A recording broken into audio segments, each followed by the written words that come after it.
Hello,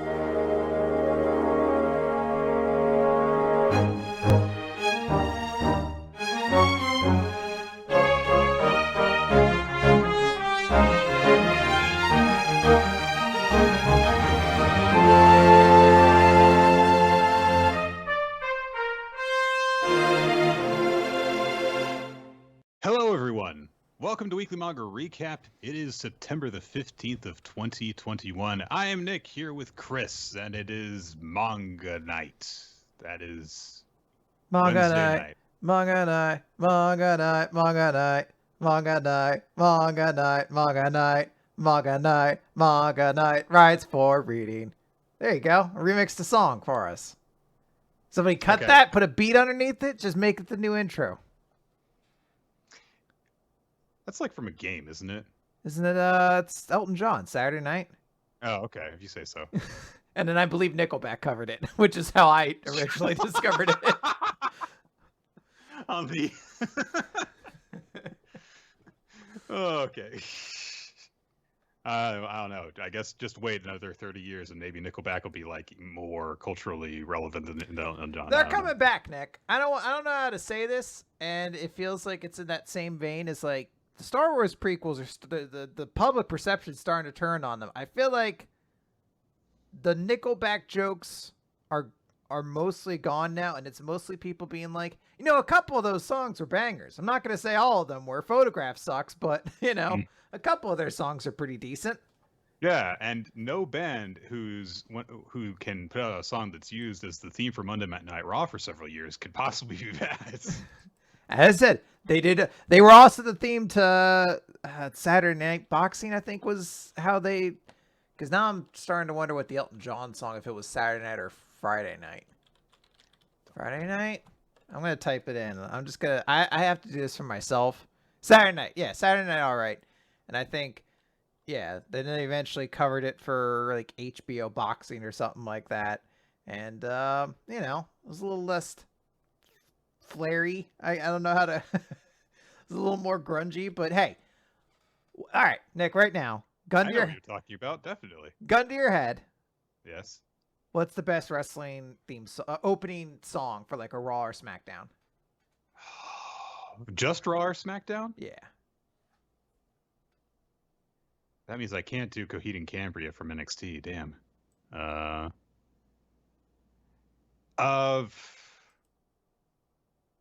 I didn't. People keep on saying that like the Attitude Era theme is good, but because I didn't actually like watch TV during it, it always just sounds weird to me. Mhm. So I'm actually gonna go with Tonight Is the Night because it's just kind of like cheesy fun. Okay. So, All right. Weirdly, I mean, awful person nowadays, but I do kind of like Beautiful People for SmackDown for some reason. I don't know. I think it's just because I think that's just nostalgia because that's right when I was watching. But I think there's other ones I'm forgetting right now. Wasn't there a Papa Roach song for a little bit? Yes, it was "Wanna Be Loved." That was it. No, that one sucked. Oh man, no. Thinking about that for a second, I'm like, no, that's not the one I was thinking. Not a good pick from the Papa Roach discography, honestly. I'll be honest, it's not a ton of great. Look, I was a kid at one point. I was a dumb teenager who was like, "Last Resort's the song of my wife." Wouldn't have been a good one for PG show. So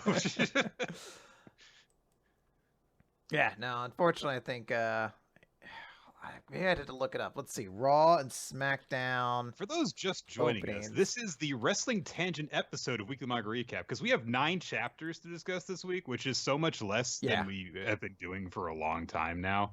So we had to fill some air, you know. Hey, you know what it is? It's the perpetual demand for content from the internet machine. So we got to pad this out. But that said, honestly, I'm thinking about the chapters that we actually do have, and even a couple among the ones that we do have are going to be kind of short to get through. So yeah, I don't know. I'm looking through them right now, and it might have just been Beautiful People. There's some I don't remember super hard. Where are you on right now? What are you trying to figure I'm just trying to remember all the Raw or SmackDown openings. Okay. And I'm looking at a list of them, and I'm like, a lot of these ones I either don't remember or they're garbage. And I can't play any of them because I'm hosting the recording. So if I listen to any of them, boom, everyone has to listen to these crappy theme songs. Also, I actually really like the original Raw opening. The one that's just like, Oh yeah. Oh yeah. Well, Jim Johnston stuff is always it's pretty classic. It's funky. So yeah. All right. Well, I guess with all that, we'll move on to talking about manga this week. And with that, we're going to go straight into Undead Unluck because there's no My Hero this week. Yeah, that's right. Horikoshi had, I think, an unexpected week off that he had to take, probably health related. Mm-hmm. So we hope that he is doing well. And we look forward to it returning soon. But yeah, I think that it was at a good point where we can afford to very patiently wait a week and let him get better. Sure thing. All right, so we're going to be talking about Undead Unluck number 78. Get set, go! And we get a color page to open it up with basically a showdown of all the different members of Union and Under squaring off against each other. And Apocalypse is even there. Look at that little shitty book fucking just sitting there with this big dumb smile. Yeah. I love him. It's the kind of 2-page spread that, if you wanted to rep your love for a series, you'd be like, oh yeah, give me that. Yeah. So. Oh yeah, if I was gonna make a forum-based Undead Unluck role-playing game, this would be the banner for the website. Yeah. But it would be like weirdly chopped off. Yeah. So you have to like choose which characters you're like. I guess I don't really care about. I don't really care about Unbreakable. Oof, this is rough. I'm trying to even think. How would I cut it? I was gonna say like right below the ankles of Andy and Billy. But then you're losing Chikara and Latla, which normally I'd be okay with, but Apocalypse is also in there too, and I kind of want that little scamp. I think I would just fucking mess with the scale of the picture, so you just compress it real shittily, so like it just doesn't look right. Everyone looks bad. So that they're the background, and then Billy and Andy and Fuko are in the foreground. Yeah, and untalented adventures is what we're calling the forum. And because you are talented, but it's negating our talent, That's right. As role player. Yeah.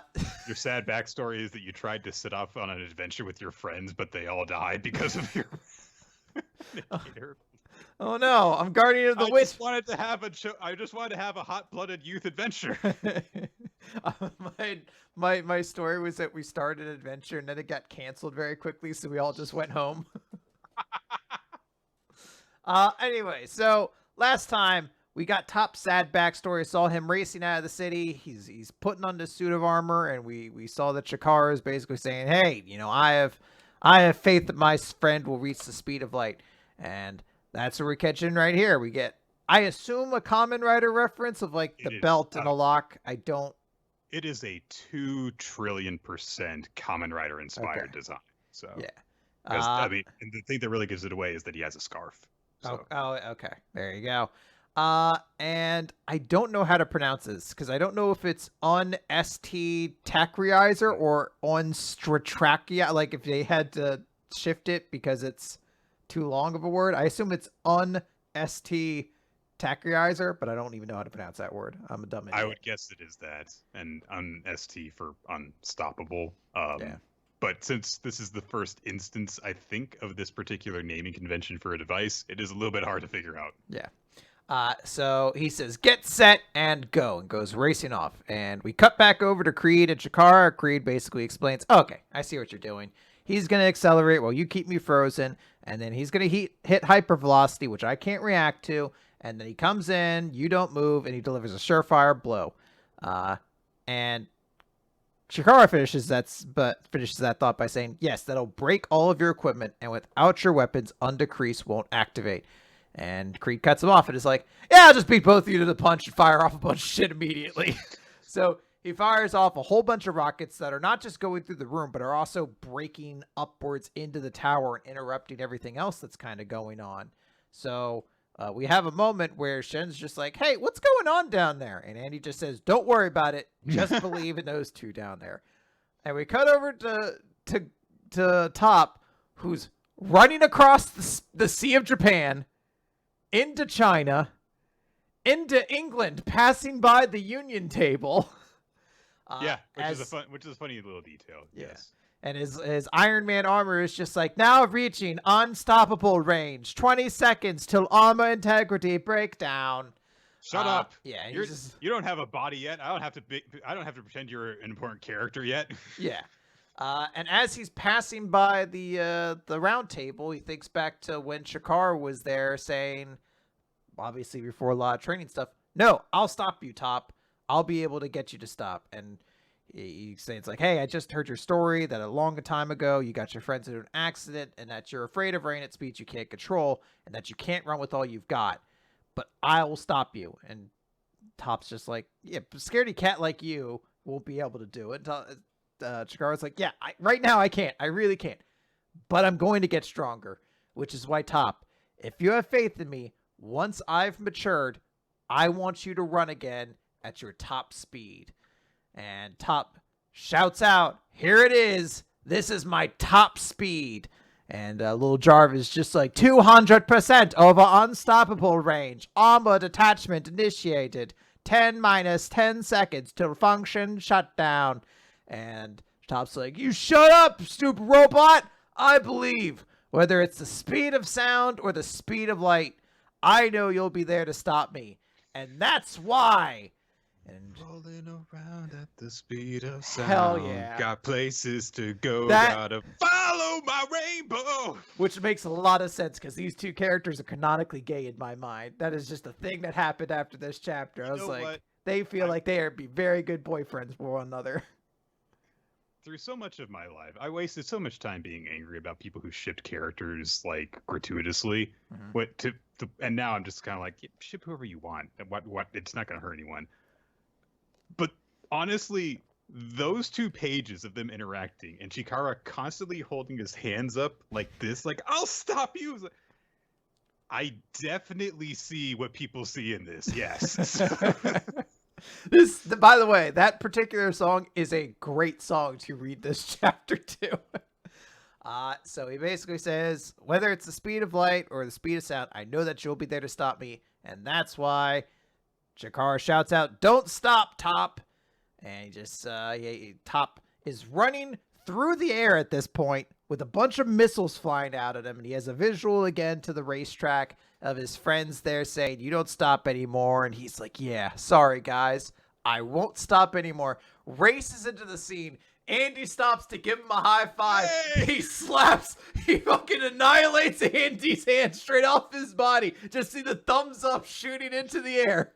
And he just thinks to himself, I believe, Chikara, that the both of us are the strongest duo around. And then, as you said, comes in with this Kamen Rider kick that seems to destroy all of Creed's equipment and ends the chapter off with Top just saying, now, till you rescue Fuko, don't you guys dare stop. I believe the implication is not just that this is a freeze frame, but that because he entered Chikara's field of view, he has indeed stopped there too. So, I mean, it's a little bit weird because, in manga, there is no motion other than what, you imagine. But, well, Nick, there's a key thing, and I learned this from Boruto. If you don't draw a shit ton of speed lines in the background, I can't tell what's actually meant to be moving. And there's no speed lines here. No speed lines, so there's no motion. Yes. Right. I love this chapter. I love this. I love it. Now, I fully admit there's a part of my brain that's like, so Creed should be fucking exploded, right? Like, I don't understand how he has it. Like, this dude ran around the fucking planet and he got fucking super kicked. I know it was equipment, but still, it's just like explode everywhere. But every part of this is so cheesy and awesome. I love it. The thing about this last frame that actually occurred to me before even the thought of, oh, right, Chikara stopped him, was how easy it is to look at Creed and imagine that his expression, because it is hidden under a bunch of shit, but it still kind of looks like he's just going. He does look real fucking tired of this shit. Like, God, fucking children. These two possibly in love with each other boys are just going like, yeah, friendship, and we can do it. We believed in each other. He's like, I fucking hate these two. God damn these Why boyfriends. did I have to lose to these two? These damn boyfriends and their great chemistry together. Both narratively and power set wise. Ooh. So yeah, it's very good, and it was a lot of fun, and I do love the little touches in it. I think that there is like not a wasted page in this chapter. You know, you've learned enough about Top that you can get that payoff with him imagining as he's running that his friends are encouraging him, and then there's the absurdly over the top high five. That's the best. I feel like a lesser series would not have thought to do that, and it's so fucking funny. High fiving his hand so hard off it shot across the screen. And also very good use of horizontal layouts, because there's a lot of stuff, not really full 2-page spreads in this, but a lot of, the action starts in one page and carries on to the next. So it does give you that sense of how Top is moving really quickly. So very well done. And a nice short little fight that had some good character building stuff in it. So. I feel like Undead Unluck has been particularly good at making me care about characters eventually. And we joke about it for a while, especially it's like, who gives a shit? What's Phil doing? And fucking, he's shit and shit like that. And I know it. In the back of my mind, we're going to get a flashback from those motherfuckers at some point that's going to emotionally destroy me. So this is the moment that I'm like, all right, I fucking love Top, and anything he shows up in and the rest of the series is awesome. So it's just a great sequence. Yeah. This should be a recommendation for Fight of the Year, by the way. For anybody who's listening and wants to add that to the spreadsheet now, just do it, because this was a great fight. Everyone looked cool in it. Shall we carry on then to Eden Zero? Yeah, let's talk about it, Nick. Eden that Zero. That thread of fate, yeah.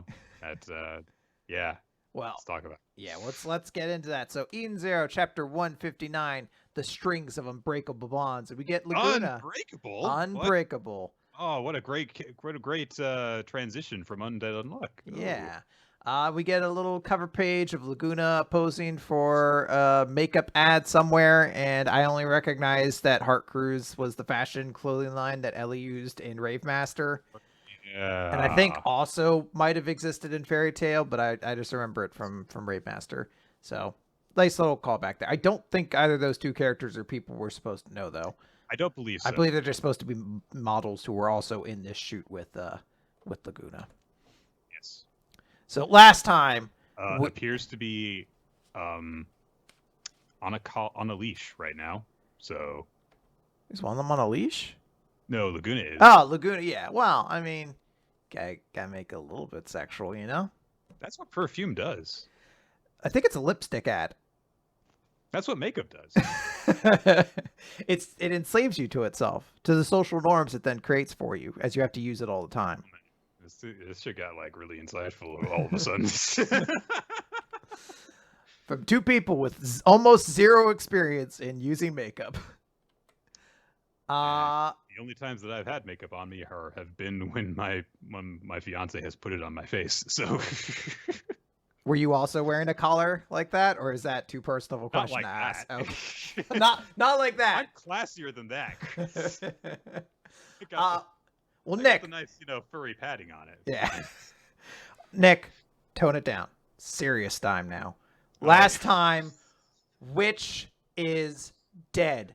Shiki and Rebecca were too late. Shura is done playing with the toy. Witch's lifeless corpse lays on the ground. The Shining Stars have lost a member. The crew of the Eden Zero is never going to reach Mother because Witch is dead. Wait, no, 2 pages later, Pino says she's fine, so it's all good. Hey, all that was very serious, to say nothing of the intense betrayal of the former princess against her group, which, I mean, God, that's gonna, leave a scar that'll never heal. Yeah, the dramatic weight that is going to come, because Shiki engages with Shura, clashes with them, the dramatic weight of not even being able to really check on Witch until this fight's done, until this clash happens.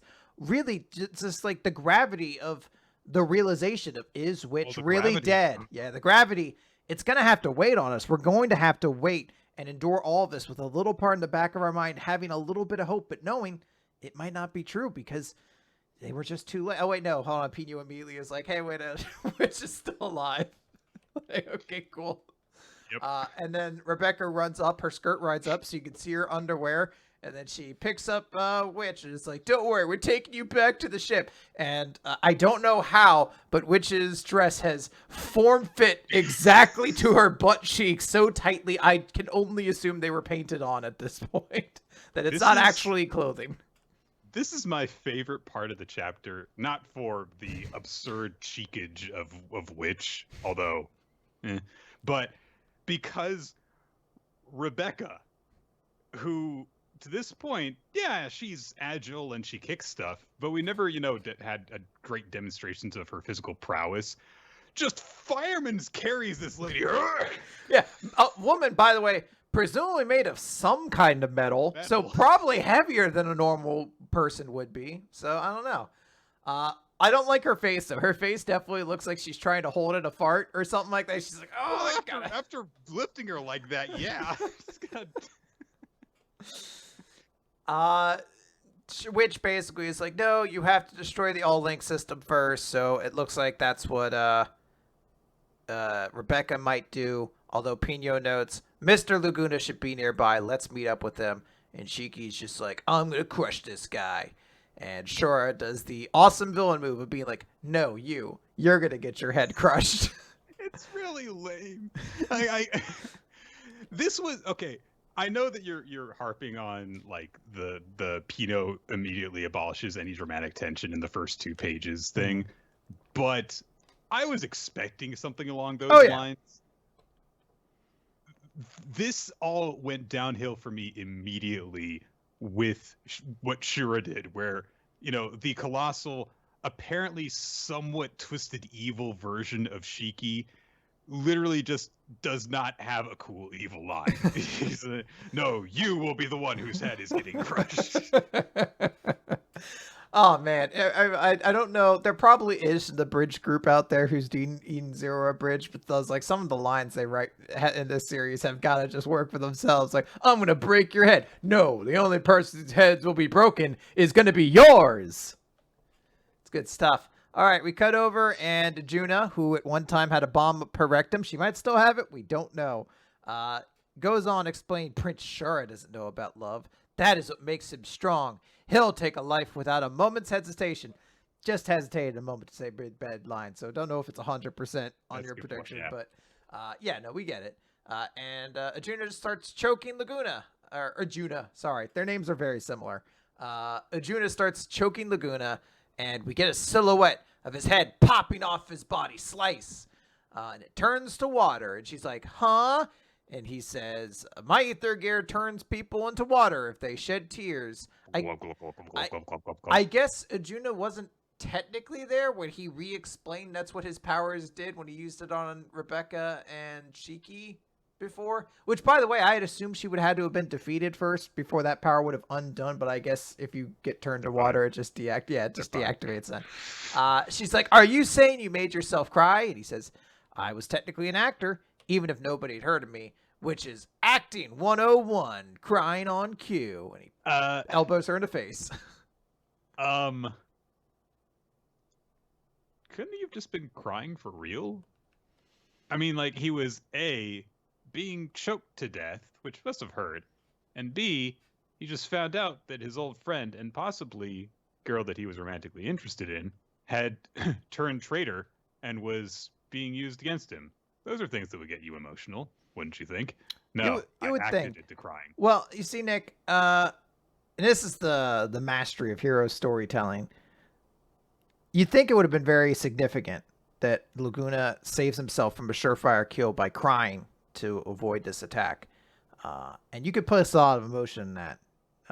But Hero masterfully subverts the expectation of that by never actually showing a panel of Laguna crying, which would provide any kind of context to what he did. So we just take it as his word that Laguna made himself cry, and he did it. And it must have been his acting. I do think, like, because we've still got half the chapter to go, so I won't spend too much time on this. But I do legitimately think that this was a wasted opportunity because, like, big emotional thing would have probably really driven the story here home to have Laguna really legitimately upset about this and then being like, my ether gear saved me because, I was upset. But no, Kei Kakutori, I made myself cry. Ha ha!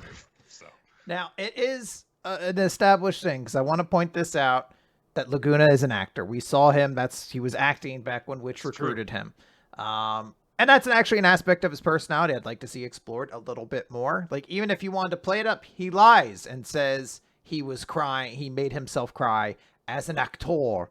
But when it comes down to it, maybe we would all, as readers, know the truth is, no, he's very sad about this situation. As opposed to this situation that does come about where it looks like he's actually pretty excited to elbow this chick right in the fucking chin. Like, he's like, take this, bitch! Kinshasa! I mean, why would I be upset right now? I get to punch a lady.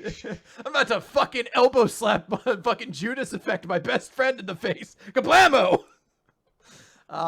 So they have a bunch of back and forth. She explains a little bit more of her ability, about it ties people to love, the red destiny, perfect power for me. And, I was abducted by the Emperor and did all that. And fucking Laguna interrupts by being like, then whether you meant to or not, you tied a string. You used that red string to tie yourself to Shora. And I was like, I have only known that you've aligned yourself with him and were apparently in love with him for 90 seconds, but I know what really happened. I know what really happened. Kind of sounds a little accusatory, to be honest. Also, not different from what the modern parlance version of Stockholm Syndrome. It's like, It's the same thing. Again, there's a lot of controversy and discussion regarding how real Stockholm Syndrome even is. It's a very difficult thing to actually quantify and get results and studies for, things like that. And a lot of time there's discussion as to how it's commonly portrayed in media is even anywhere near accurate to how it actually comes across. But how we know it is, a person who is under some sort of captivity comes to side with their captor. That is no different from her using her magic powers to tie herself emotionally with. It's the same thing. So I don't know why this is like a big reveal. Like, you used your power. It's the difference between saying, I fell in love with him versus, no, you made yourself fall in love with him.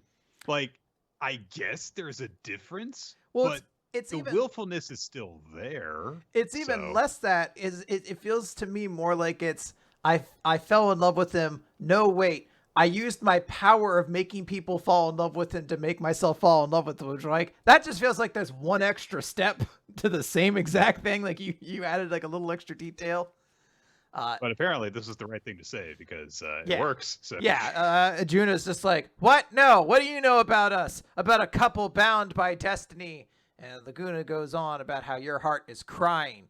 You were always tied by a bunch of red strings. You always were. They might not have led you to the love story you dreamed about, but we were all in that fight together, tied to each other with strings of unbreakable bonds.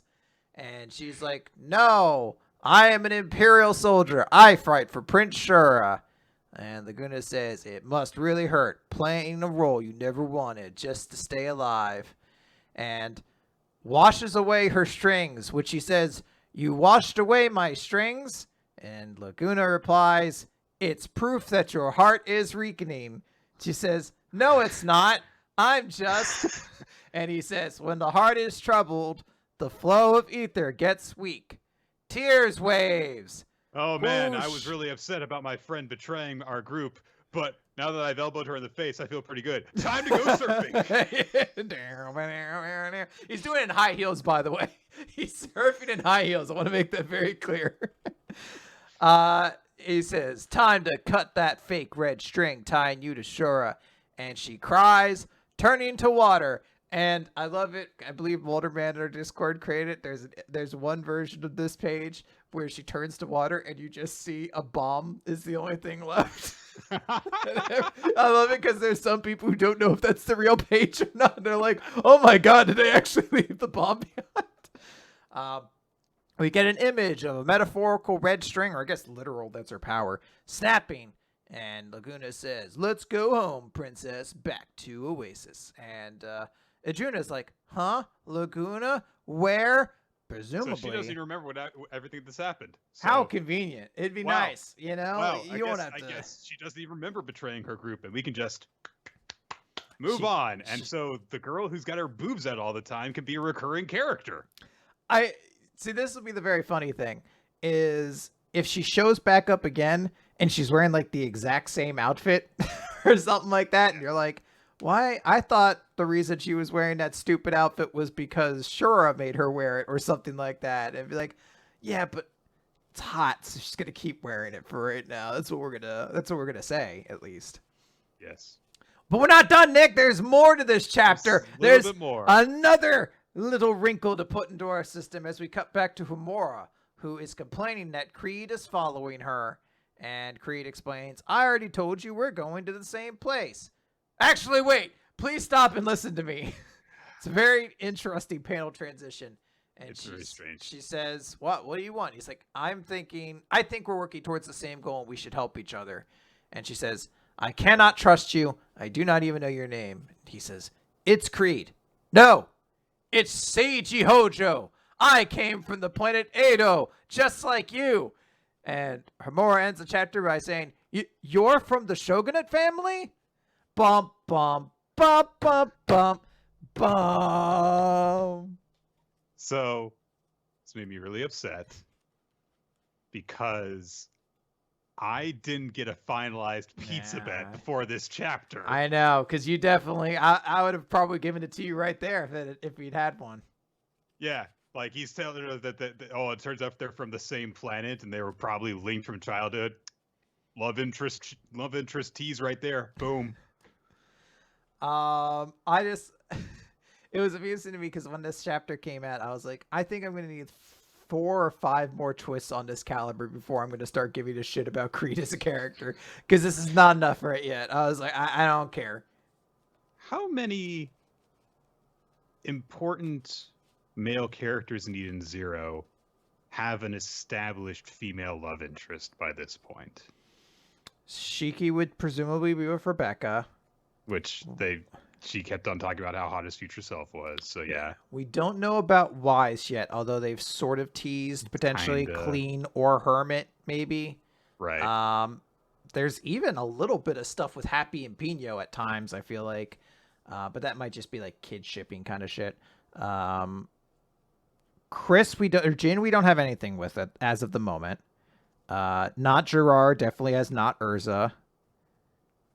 He has Homura. Moskoy has sister? I don't even know what Moskoy's gender is, though. His gender might be Moskoy. They are robots, so yeah. So I was just trying to figure out because it's like it seems like that's kind of like a requirement because now there's Laguna and Ajuna. Princess. Yeah. So I'm just trying to feel like is there like a single dude on that ship who's not tied to anyone? The captain, whatever his name was, Captain Connors or something like that. Currently, but that is true. A good point. So. Nero and his dice. That's an option. Okay. I did want to say that I saw a thing on Twitter because I was actually kind of you decided this week you were gonna piss off the Eden Zero fans. I was curious to see what the reaction to this chapter was because it was not very good follow-up to the previous chapter. But what I found was something that was actually a good point, which was someone just showing us like, yeah, and people were kind of wondering why, future Shiki looks so goddamn sad and upset and stuff. And then it just kind of shows a collage of all the different times he's been really upset. And it does kind of lead to the point of like, if Eden Zero is supposed to be a darker story, it is potentially going to be interesting to see Shiki just get pushed like this over and over and see if he does ever have like a breaking point. And I don't mean like, oh, he'll go off the deep end and he'll go crazy, or if they'll even like allude to that, but if they'll just have, a Skull Greymon kind of sequence at some point where he goes a little berserk. They have definitely teased out that dark gravity, like there's a dark side to gravity, so it would not shock me if that's the case. What would blow my mind is if we run with it for longer than like 2 chapters. Like that would actually, because I feel like that's an end of the chapter reveal. Shiki is about to embrace the dark side of gravity, and I don't know, fucking Pino walks in and is like, I liked your hair today, and he's just like, that's right, I have friends, and he fucking lets go of everything or whatever. But alternatively, as a counter to that, I will not enjoy alternate timeline evil Shiki who didn't get that compliment about his hair, who is an antagonist in a later arc going to this timeline to conquer it or something like that. And then he sees someone being nice to Frosh and decides maybe I won't be evil after all. Yeah, that's the way they fix him or something like that. That is something to potentially look forward to. I do hope that there is more to it than what you say, because otherwise it feels like we're getting a lot of, slow setup for a thing that's not going to be much of a payoff. So, All right. With that all said about Eden Zero, let's talk about another great chapter. It's better. It is. The Hunters Guild Red Hood. So we actually get a flashback from Velo's perspective to begin with about this horrifying sounding game that they played in his village, in which one person would dress up as a werewolf and put on a tail, and all the kids would try to steal the tail. So like a reverse pin the tail on the werewolf kind of thing. I wanted to like act horrified by this and be like, in this world where werewolves are actually real at eating people from your families and has happened in the village already, you play a game like that? And I'm like, oh yeah, Ring Around the Rosie is about the Black Plague. We have morbid children shit all the time. Like, people cope with things in weird ways. Yes. So presumably this is something that has kind of given himself a little bit of inspiration of how to play this, something that is horrifying. You actually chase it and try and steal something from it. That gives us our chapter title, number 10, The Sixes Plan. And so Velo says, we're not going to be playing a game of cops and robbers. We're going to be playing a game of steal the tail. And so they're going after the cops' handcuffs, as was established in the previous chapter. They now can see how many cuffs each individual cop has. And so Debonair immediately realizes, oh, you're going after the handcuffs, huh? You really think you can take them from me, though? And, it's going to just come down on everyone. And but Velo, we see some of his planning session with the others who are going after this, and he explains, so the two of them can't possibly be carrying 15 sets of handcuffs each, especially because they're really big things. So he suggests that they'll be carrying at most half a dozen of them, but there'll be some way of resupplying them. Either there'll be like a staff member who will replace the cuffs whenever they escort us to jail, or there'll be something else. Like, he's like, it's just a guess, but I think that's going to be it. So they exchange some ideas, and so he says, so we need to pin down exactly how they restock the cuffs, and either then cut off their supply route, or get more allies with us to try and swarm the cops, which probably isn't going to work anyway, but we've got to try something.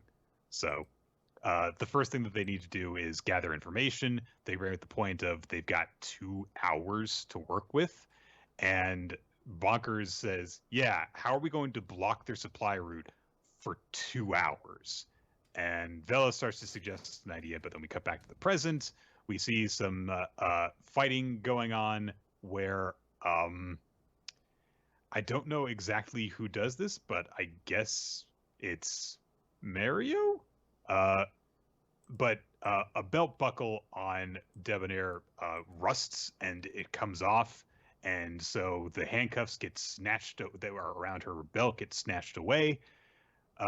Grimm says, they're after the cuffs, after Debonair had said they're after the cuffs. So I don't know, maybe Grimm just like zones out every once in a while. Yeah, hey, don't we all? Yeah, just like, so this is what being 6 feet tall feels like. Yeah. Oh, right. Yeah. I wonder if I should stand more statuesque. Yes. Maybe if I bend my spine a little bit more. Did I have mac and cheese twice this week? I can go for it again. Yeah. I don't know why. It's still maybe one of the funniest, most relatable jokes in my mind to me is an old Jim Gaffigan joke about going to Catholic Mass and having a moment where you're kneeling down and it's supposed to be a contemplative thought and just be like, did I go to Wendy's twice yesterday? And I was like, it's like he stole that joke from my mind. So, um, the oh gosh, what is her name? Freaking the girl who looks like Tamari. She's got all the handcuffs that Debonair had snatched off of her on her whip, but they grab the whip and just it snaps back towards them. There is a cool kind of use of panels where when Grim is attacking Bonkers, the whip is like tied up in such a way that it yanks at her hand, and you see the whip going across the panels in order to demonstrate this. It's a nice effect. So she gets thrown into Mario, and of course Bonkers has been kicked in the face.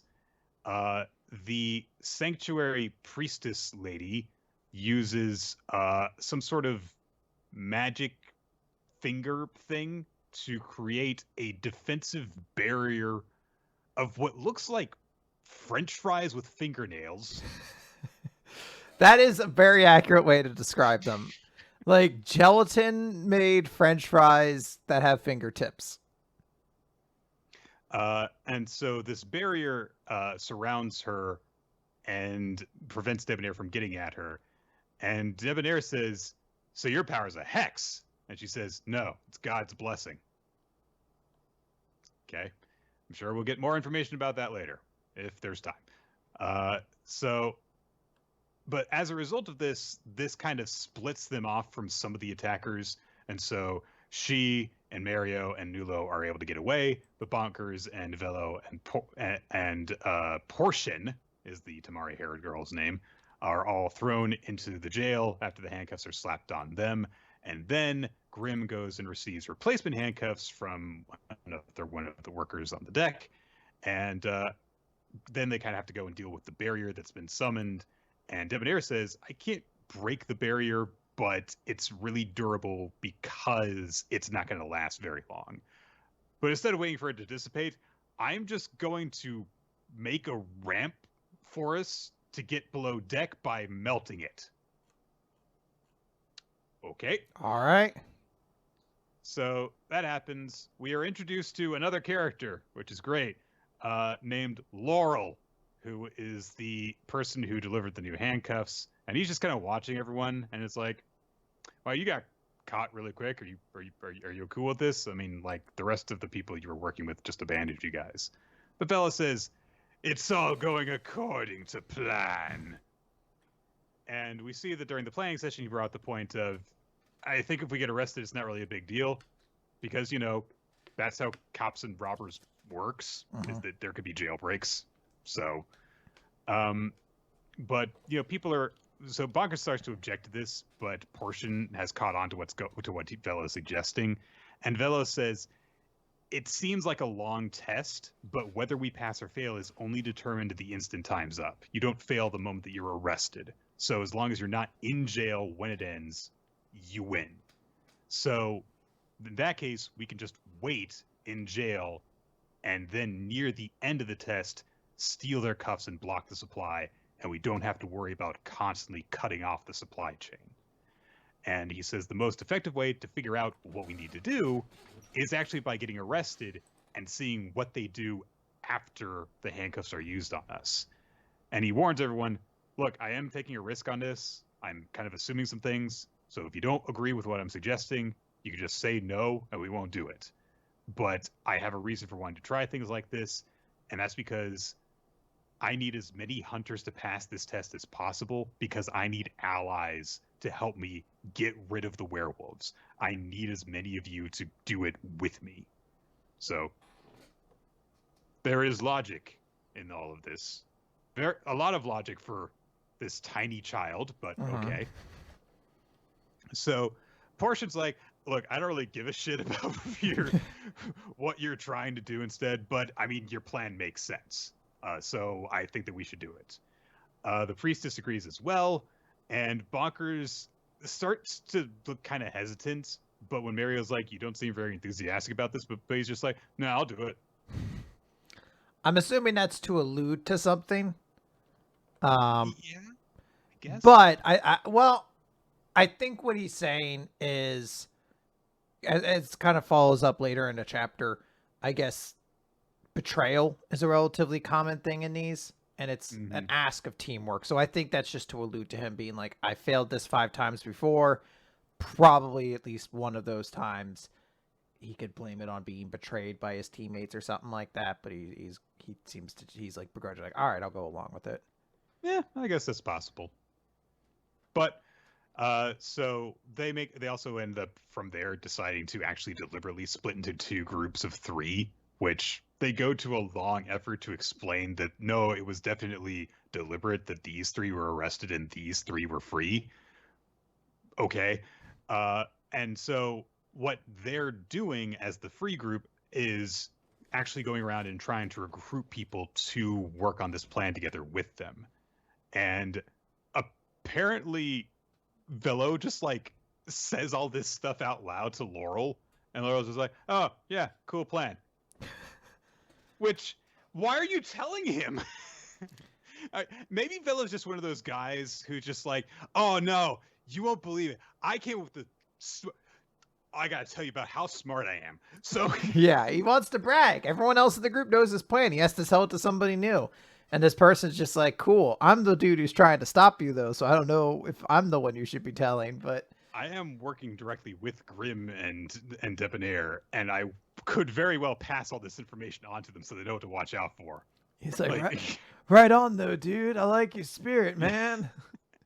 Maybe Velo just happened to notice how high he looked and then was like, yeah, I can tell this guy. He's like, well, they're playing cops and robbers, but none of them have cop uniforms. Fucking wild, man. Imagination is the fucking spirit of the universe. That's when we realize he's at the wrong cage. He's talking to nobody. Oh, wow. So they just like put handcuffs on you and you were cool with that? Well, whatever you're into, man. He's handcuffed himself, actually.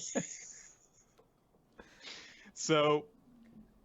but he brings up the point that he doubts everyone is all for the idea of selfless cooperation.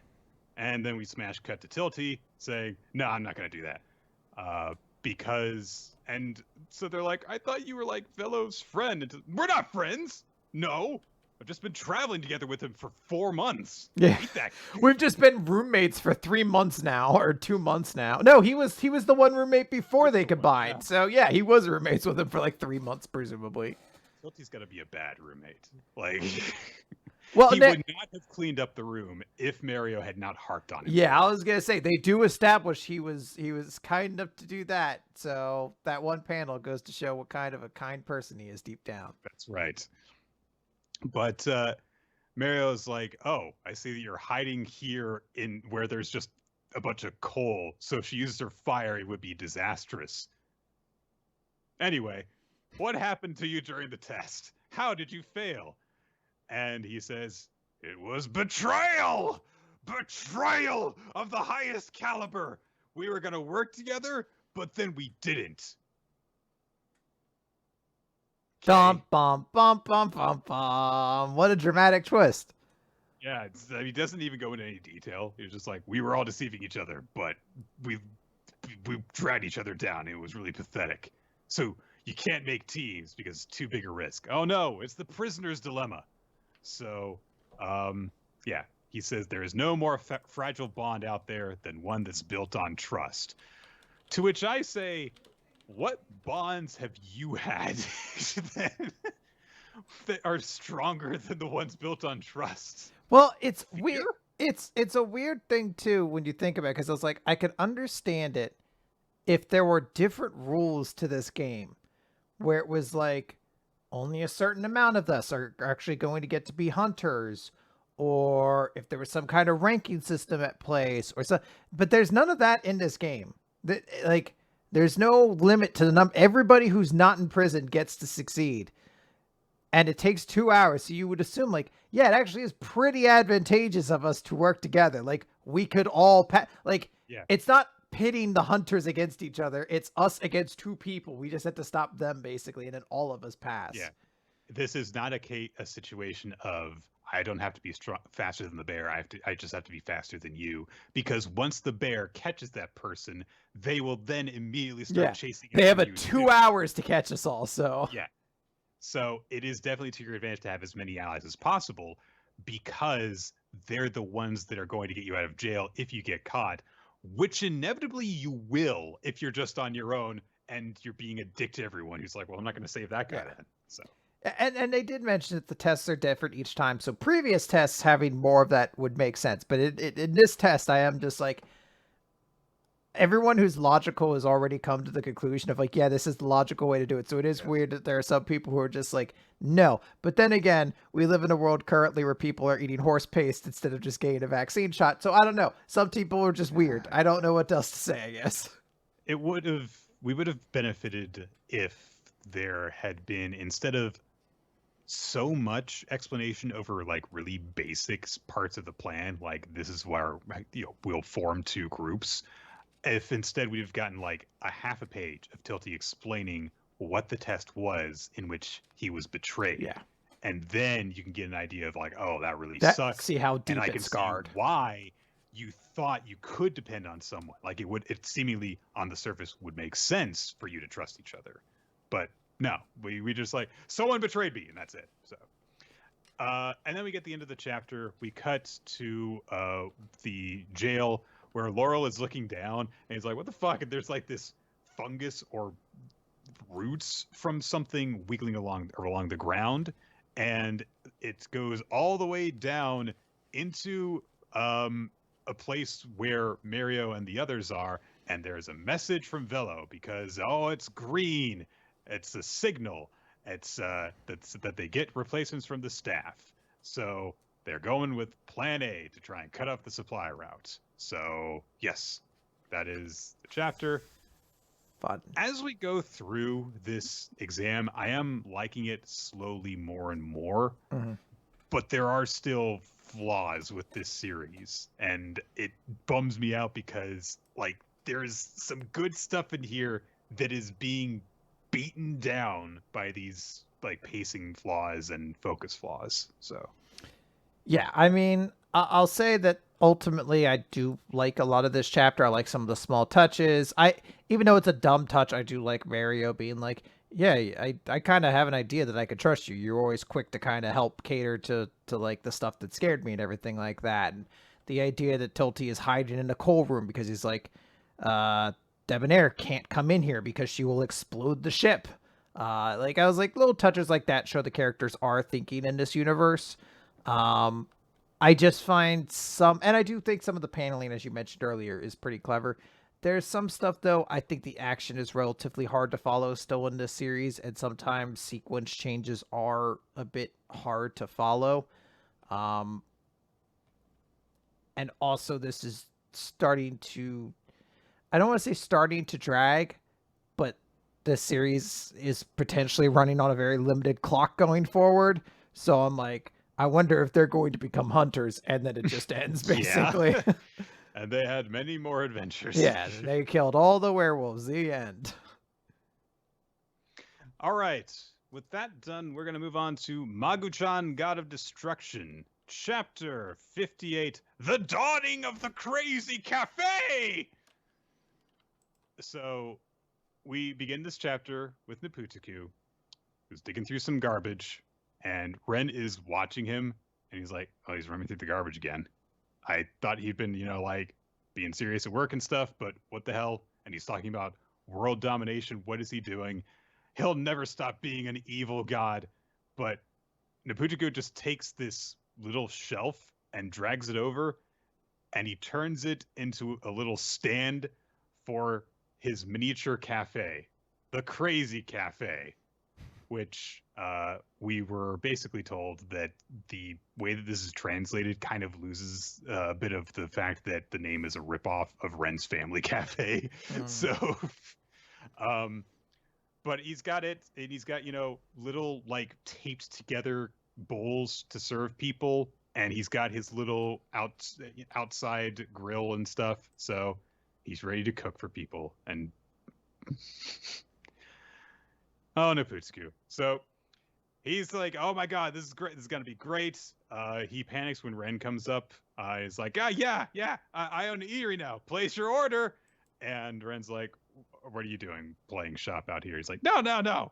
I want to have my cooking dominate, and I want to have my own place, and I want to make money, and I found a way to do all those things with my crazy cafe. I'll sell my food to lowly humans and make a fortune. And he's like, yeah, one day I'm going to have a huge enterprise. And he's like, oh, I'm such a genius. This is definitely going to work. And Ren just kind of shakes his head pityingly at the tiny chaos guy. He's like, okay, yeah, all right. Okay, well, your place is either going to burn down or you're going to go bankrupt. But I'll have one pudding. Yeah, I'll help you out. So Noputiku has a pudding ready to go, and he's like, and I also threw in a piece of fried chicken on the house. So, hey, great service for his first customer. Good job. So Ren eats it, and he's like, yeah, it's good. I mean, you're using my family's recipe for it, so of course it's good. But yeah, it's good, although the pudding's warm. But then he also thinks back like, oh yeah, when I first learned to cook when I was a kid, I kind of went through something like this too. So yeah, getting him all nostalgic and stuff. He finishes, and then Noputiku says, and here's your bill. Which it's like $30 for a piece of chicken and warm pudding. Multiple things. One, yes, $30 basically for one piece of fried chicken and one pudding. And two, he said he threw in the chicken on the house. The liar. I think he's just like, on the house means I have it in the restaurant, right? He doesn't know phrases. Well, yeah, he's only a little kid. So Noputiku's like, well, if you can't pay that bill, of course he can. It's $30. This is a weird anecdote, but I was like, you did remind me, like, yeah, kids don't know phrases. And I just remember being like a kid, and my mom sent me into the grocery store alone.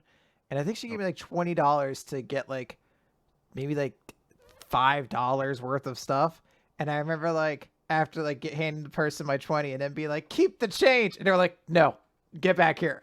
Like, you can't, like, I know you've heard it in TV shows and just thought it was a thing to do, but this is like $13. They didn't want to be accused of stealing $20 from this little kid. Like, knowing how broke my mom was at the time, like the idea that I would have just come out and she's like, where's the change? I was like, I told them to keep it. Yeah. I heard it in a cartoon once. So Noputiku makes Ren work off his quote-unquote debt by just making him go and, scrum up business for him, essentially. So, of course, he tells Ruru about it, and, of course, Ruru wants to help out because she's great and a supporting friend. And so she's like, yeah, you open up a food stall. And, of course, Magu is there, and he's like, will you grant me offerings to become my flesh and blood? Yes, Magu, that's what happens when you get food from a little place. Yeah.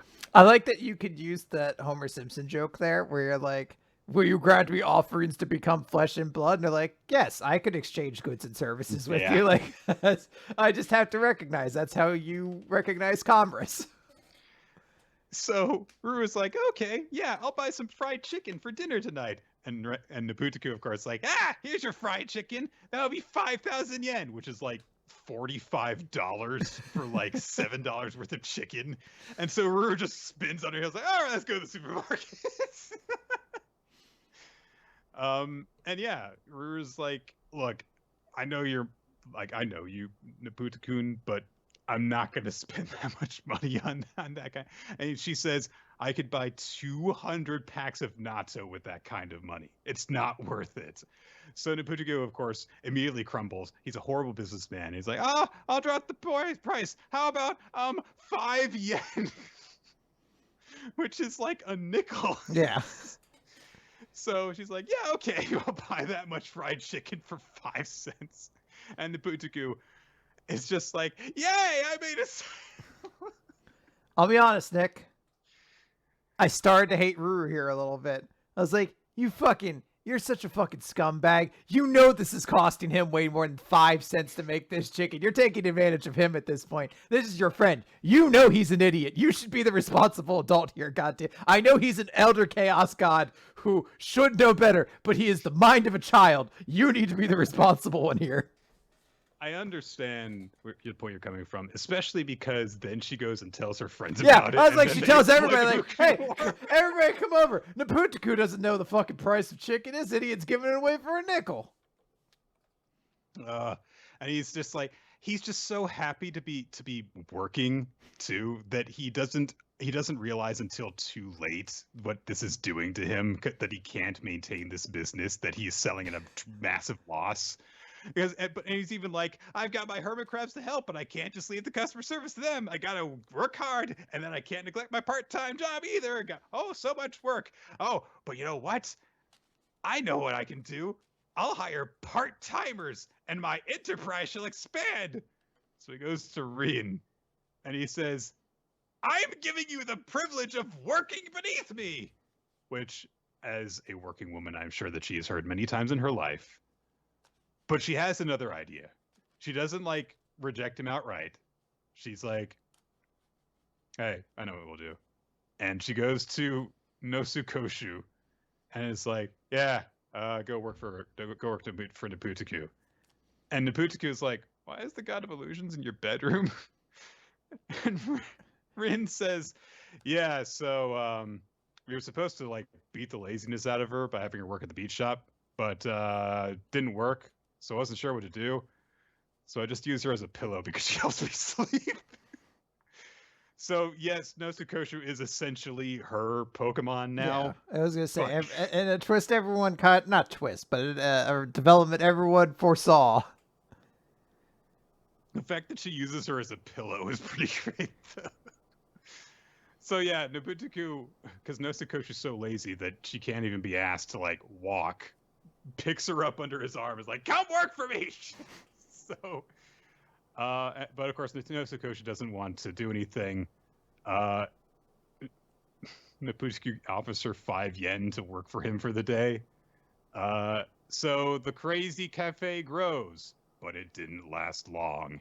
And so Naputaku counts his money, and he realizes that he's made like $1 from all the sales, minus his expenses. So hasn't really worked out.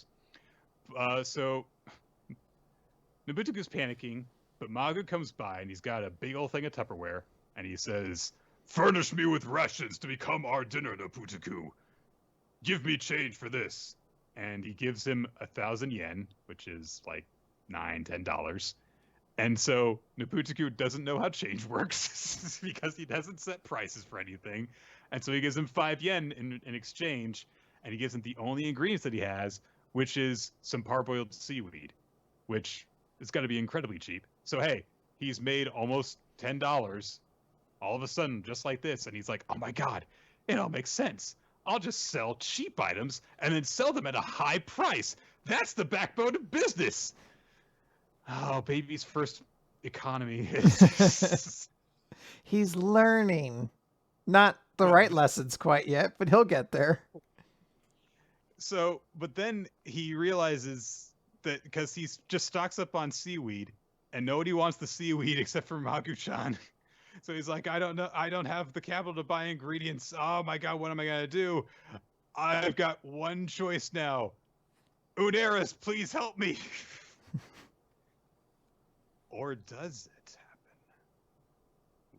happen? Ooh, bum bum bum bum bum bum. Here's a question, Chris. Can Uneris ruin a chapter if she was never actually in it? Yes. Okay. So... it's, oh God, there's got to be some principle to it, but it's like every variation of Uneris in every universe. It's like Loki. Like every version of Loki is a fucking problem for the TVA. Right. Every version of Uneris, even if it's a dream version, is a fucking menace.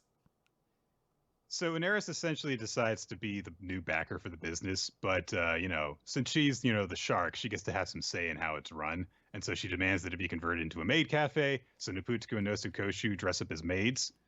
Okay. And it works. A massive crowd immediately gathers to the maid cafe.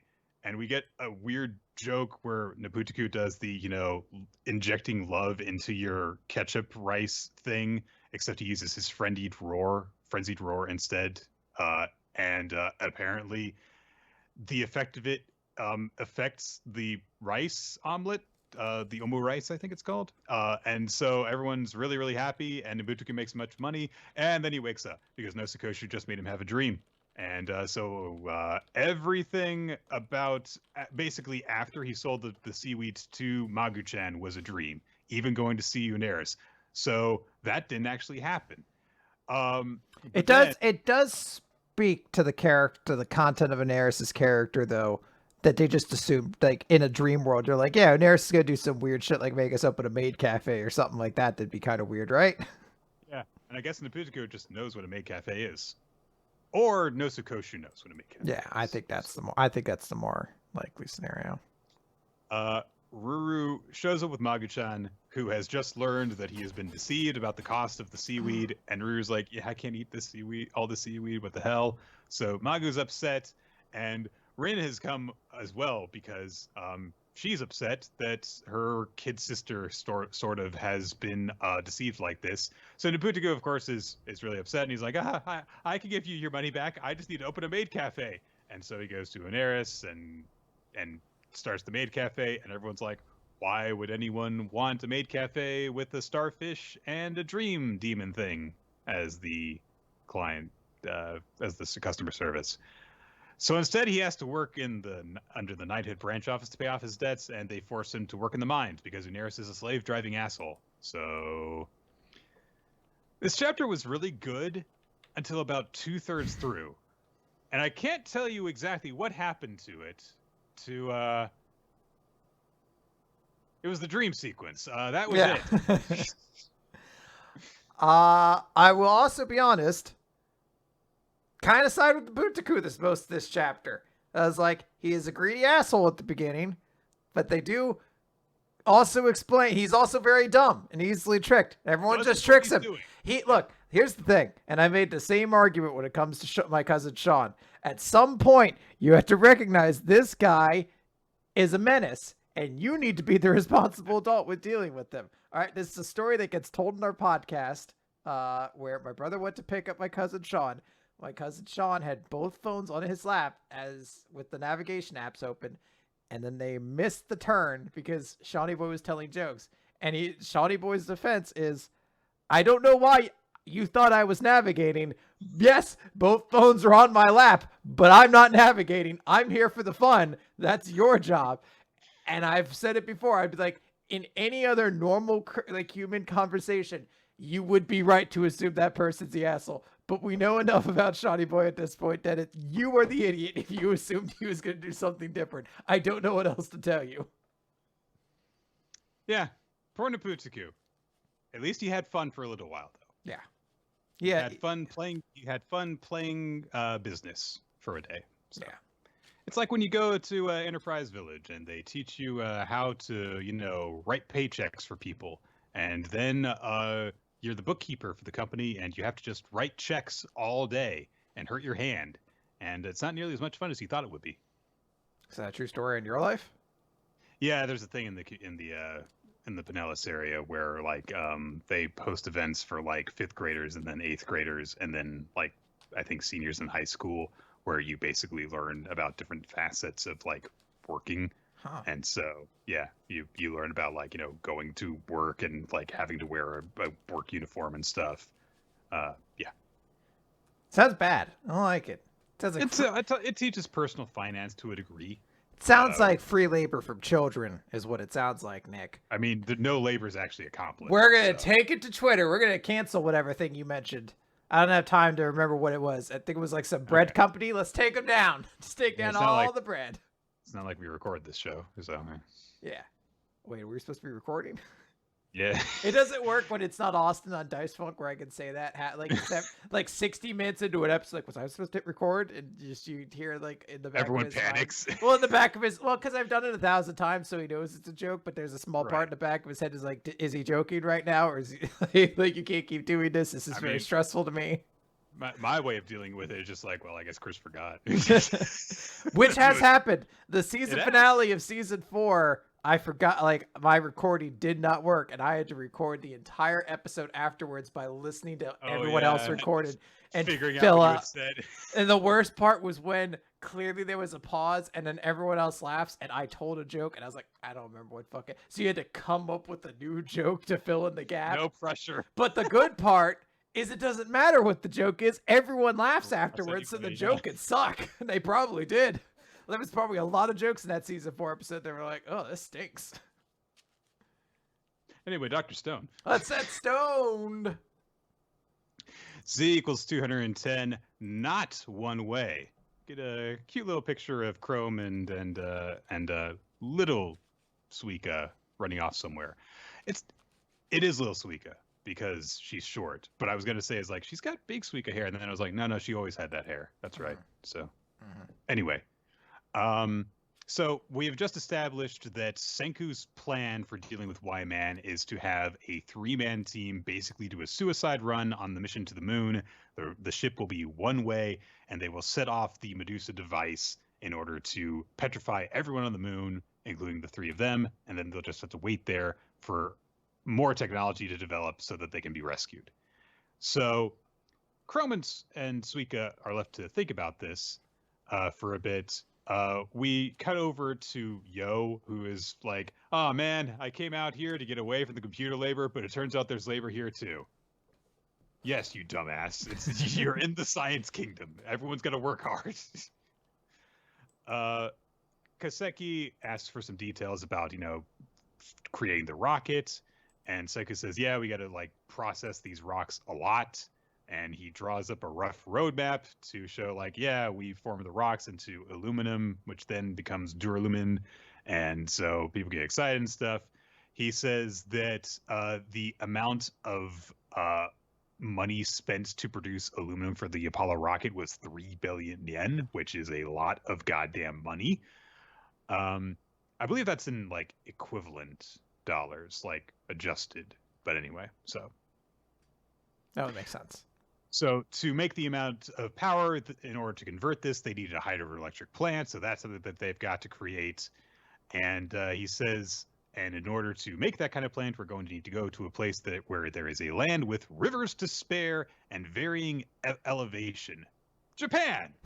So, hey, they're going to get to go back to Japan and presumably fix everybody, yeah. Yeah. So I think that's the actual reason they're going back to Japan now, so that they can fucking wake up Ruri and everyone else. So I don't know of anyone else who's important than Ruri.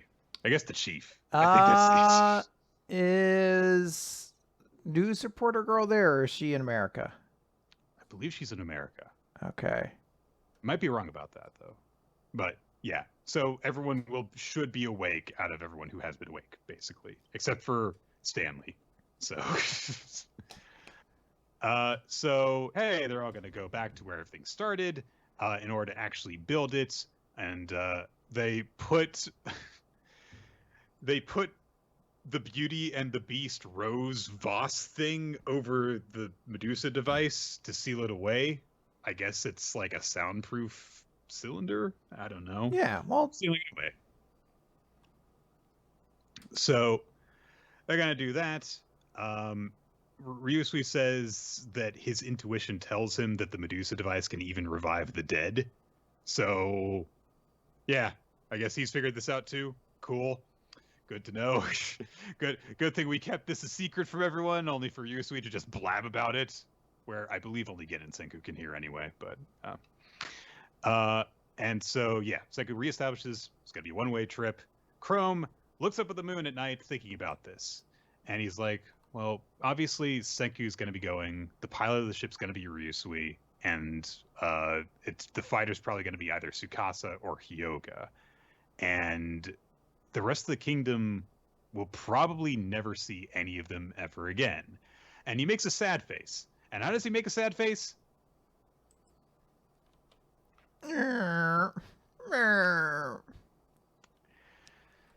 So he thinks about this, and he's like, okay, the ones who are designing the rocket are Senku and Zeno. And Zeno is a diehard when it comes to efficiency, so he's going to side with Senku on this one-way trip idea. And yeah, that's the most logical option. It's better to trust the experts on this. I guess an amateur like me has no right to object to this plan. But then when he thinks about that, and he's like, an amateur like me? Like hell, I'll go along with that. And kid, you're gonna bust up your teeth if you grind them like that. You gotta be careful about that. And Suika is there too, I guess. And she's like, and Chrome's like, yeah, we've got to all be there so that we can have our big victory toast together. That's our happy ending. It's for all of us to make it through this. Which, hey, has been the ethos of Dr. Stone from the beginning is to save everyone. So yeah. Yeah. So he's like, we've got no other option than to actually build a craft that can act as a return vessel. And so he, with great control over himself, grabs Suika and is like, look, I might talk big, but I'm all bark and no bite. On my own, I barely even know how to spell the word rocket, which puts me in a tight spot. But hey, Suika, you made that revival fluid all by yourself. We're the two freshest science users from Ichigami Village, so we're gonna build the return rocket. And Suika's immediately like, yeah, let's do that. But are we gonna keep this a secret from Senko and everyone? And Chrome says, yes. Okay. All right, I do like it though. You present the problem last week, and the implication being 3 characters. Well, 2 characters and 1 character. I'm kind of okay on. 2 characters like 1 character. Whatever. Rusei can freeze into hell. I don't care. Are gonna go in this spaceship and be stuck there forever, presumably, or at least until someone could rescue them a very long time from now. And then have 2 characters who I like saying, we're going to keep that from happening. Immediately it's like, okay, cool. Like, I like this development. So the 2 of them realize we need to figure out how to do more advanced calculations if we're going to launch our own plan to build this kind of vessel. And so they think about it and they're like, who can we go to for math and calculations? And of course they go to Sai. And the first thing we see when we cut to this scene is him looking down at them in shock, but then we see that they're actually like dogezaing before him. They're bowing down on hands and knees, begging him for help. And so he kind of has one of those like, oh, this is really awkward for me, but I can't really say no moments. And he establishes that when he was working on coding, he did actually teach math to pay the bills. And so he's like, look, starting from the very beginning is not going to be easy. Are you 2 serious? And of course, the 2 of them are like, yeah, we are. So he gets this weird kind of smile on his face, and that's just kind of it. Now we have our teams divided into 2 groups. We've got Senku leading everyone on this mission for the one-way rocket, and we've got Chrome and Suika trying to race in order to learn math from Sai so that they can launch their own plan to create a round-trip rocket. And it's been established that Suika still has poor vision. Chrome, let her sit in the front row. You asshole. No. I'm the teacher's pet. I sit near the front. So, yeah. That's the big development from this week is that Chrome and Suika are going to work on their own plan to save everyone, which, yeah, of course they are. Those 2 bright and optimistic children. So. Yeah, as I said, I really, really like this chapter. I like this development, and I'm hoping for the best for those 2 crazy kids. Yeah. All right, Nick. Let's talk about Mashle, Magic and Muscles, Chapter 77, Mash Burn Dead, and the next stage. Fuck, I forgot about this chapter until I immediately heard that. Now I remember what this chapter is about. So Mash kicks Order in the head, but whoop, he Gara Sand blocked it. And he's about to he basically like ties Mash up with all this sand, and he's going to kill him, shoot a bunch of a big blast, but it's blocked. His boxers really take a lot of the like distress out of this moment. Workout shorts, Nick, please. Yeah, they're not whatever. Boxers. They don't have big cartoon hearts all over them. Also, his completely nonplussed expression. So the big attack's coming towards him. We see some blood. We pull away, and there's a giant hand that's blocking the attack now. But also, Mash had freed himself from the shackles. So a little point there as Mash puts on his clothes. She says, whew, violence really isn't the answer. And a character has interrupted it by yawning. And everyone has a page where they all just stare at each other with giant ellipses because no one knows what to say. And we are reintroduced to the immortal Kane, Renatus Revel, who says, "Huh? I don't remember why I'm here." And everyone's like, oh? He says, "Why am I here again?" Mash is like, "I don't know." He says, "Same. What a weirdo." He says, "It's on the tip of my tongue. Come on. I almost got it. Hold on. Everyone shut up. Trying to concentrate. Oh, yes, you've been granted permission to proceed to the next stage of the Tri-Magic Athlon Divine Visionary final exam." And it is the funniest thing because there is not an, like, I don't know if Suecia has a legal team that, like, has to pass over each chapter, be like, is this legally distinct enough from Harry Potter that we can permit? Because it is just the Triwizard Tournament.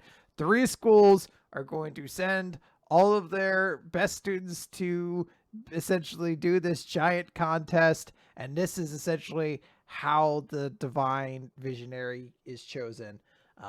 And something has changed because they believe this year Innocent Zero may have snuck someone in as one of the students for it. So we have to go do that. Who's got the place under their thumb? No one other than the big bad underling. And they note that the final prize of this exam is the Divine Visionary mark known as the Wand of Beginnings. It is presented ceremonially to the victor of the celebration, but the wand has a motherload of magic power within it. And Mash is bleeding out his mouth. He is dead because so much information has been dumped onto him. Yeah, I mean, come on. This poor boy almost died when he was studying for his finals before, and then he has to go and suffer through this. Poor kid. Yeah. Poor dumb kid. That I feel like that panel alone, he's dead, death by info dump, can be saved and reused in a lot of situations. Oh, it's very exploitable. Yeah, yes. You could definitely use it. They do explain, basically, well, if they're going to do this, why don't you just cancel the event? And they can't because it's basically has a lot of tradition behind it. They can't get everybody to panic by canceling it because of a hunch. So what the alternative is to have you enter the tournament on behalf of your school, and you have to stop this Innocent Zero spy from taking over everything. There is the number 1, Domina Bellweave. Blowlive? Blowlive. That's it. Blowlive. Blowy live. The current strongest student Blowy live. Blowy. They note that he is the strongest magic student user.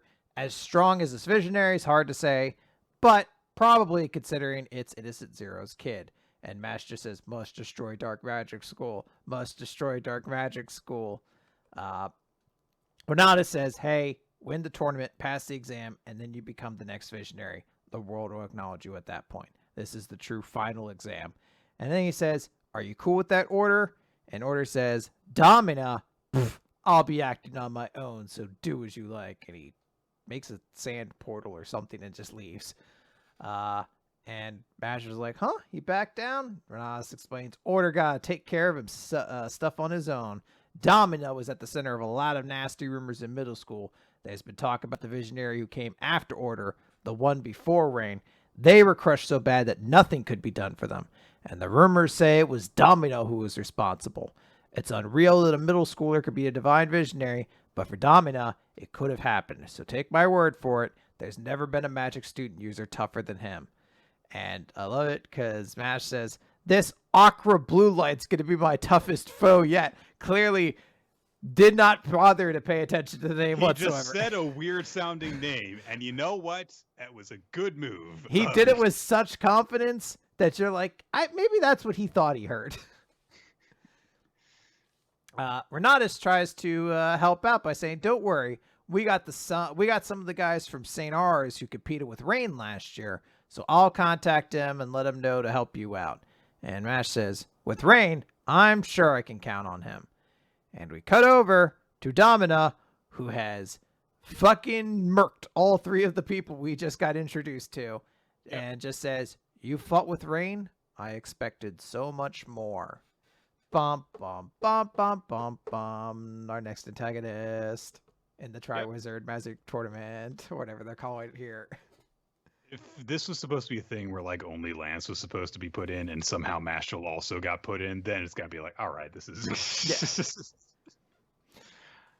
Oh yeah, it's it is a very info dumpy chapter, but it's setting up stuff that we should be getting into very, very shortly, so it's fine. I just want Mashle to cross every line, to be as close to Harry Potter as, like, after this, they're like, we have to find a half-blood prince somewhere in our school, which I say that, we still don't know what an Ira Cruz or Urca Cruz or whatever the fuck Dot is, could be. Maybe that is a half-blood prince. And like, we need to form a secret order at our school or something like that. Like, oh no, the Stredwe Swallows or something. The bad trees are coming to get us, or whatever the fuck the Deadly Hollows were all about. Was it a location or a thing? The Deathly Hallows. Yeah. They were things. Was it like a forest or? No, the Hallows. So like hallowed ground kind of thing. Oh, okay. It's like a location then. No. No. What? What are the Deathly Hallows? Nick, as Harry Potter as explained my manga, which is just Mashle, but so the Deathly Hallows were these 3 different objects that if you had all of them, then you would have total mastery over death. Okay. And So one of them was a forest. Yes. I recall trees on the cover of the book. That's because the climax to the book takes place in the Forbidden Forest. So there is a forest involved. Yes. Done. All right. I can't say that you're wrong because he does find out the secret of the Hallows in a forest. There we go. That's all I need.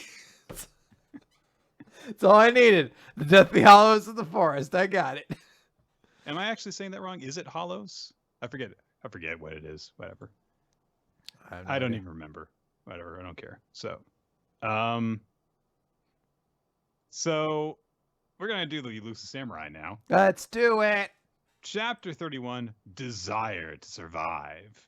So the evacuation is going well. Of course, the general was killed by Kotaro in the last chapter, which was excellent. And we see that Hoshina is, getting all of his troops ready to go, so that they're told that the women and children they are protecting are all safe now. So now they're just going to be doing a full retreat. And Hoshina calls out to Tokiyuki, whom he still just believes is a messenger from Yorishige, to say, you can go now. And Tokiyuki says, not yet, Hoshina Dono. I am responsible for encouraging this evacuation. I've come this far, so if I were the only one who didn't have to face this oncoming fear, and Hoshina starts getting emotional, he's like, oh my god, he's so brave and so dedicated, I can't believe it. And Tokiyuki, meanwhile, he can't see his face, and Tokiyuki's just lighting up like, oh my god, I can't wait to be in this life or death situation. Then the best 3 panels in history occur. They signal the retreat, and the nice-faced guard is just stabbing an unseen corpse. Yeah, they're like, hey, the signal to retreat. Step, step, step, step, step. Step, step, step, step, step, step, step, step. Okay, let's go. It's fucking funny. It's... So, of course, everyone in the, the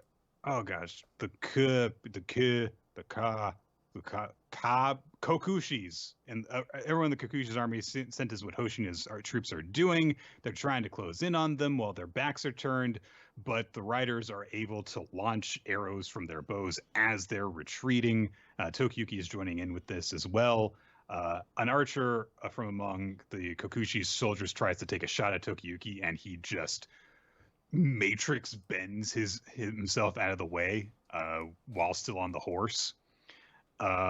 And Hoshina's like, oh, this guy's really impressive, yeah.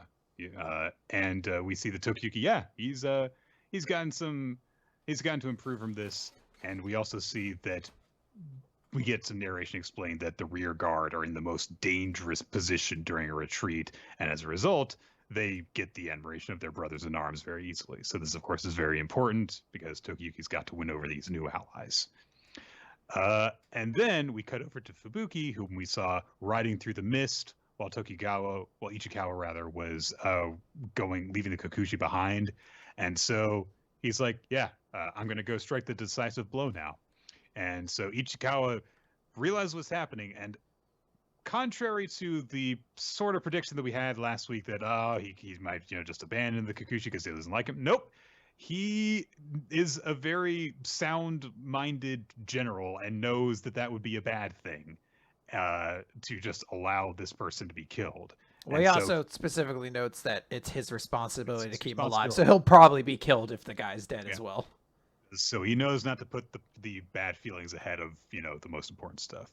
So he shouts out warning to Kokushi, and Kokushi is like, what is he yelling about? Is he just yelling in fear? What an asshole.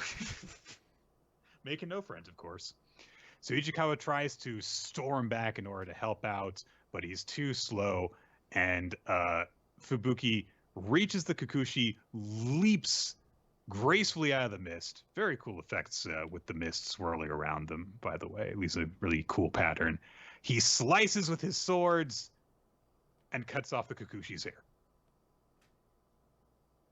And so the Kokushi falls from his perch while Fubuki rides away. And of course, the Kokushi's like, he tried to kill me, that asshole! And Fubuki just thinks as he rides away, this guy is really, really bad at his job. So killing him would be ill-advised. A poor commander like him is more useful alive. Good strategy. Yeah. So they see that Fubuki is fleeing across the river, and they see that these flags have been raised in the mist, so it seems like there are reinforcements that are arriving. The Kokushi is immediately fearful for his life, thinking that there is this new force that's going to kill him. And Ichikawa is like, look, I don't hear any soldiers moving. They probably just planted the flags there. And sure enough, they have. But Kokushi is an incompetent commander, and he's paranoid now that he's going to be killed. So he demands that all the troops be called back immediately, and they sound the retreat. Ichikawa, of course, is really, really pissed off about this. So he calls out to a new commander, and he says, hey, lead my troops to the front. Once you've driven Hoshina through the barricade, we will construct our own barricade and secure our hold on the land that we seized.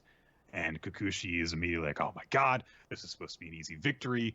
Now it's turned into this this protracted battle. And Ichikawa is just like, this guy sucks. He's led us into this position because of his incompetence. And the plan has worked, so there is, celebration as Tokiyuki's troops all start to reunite.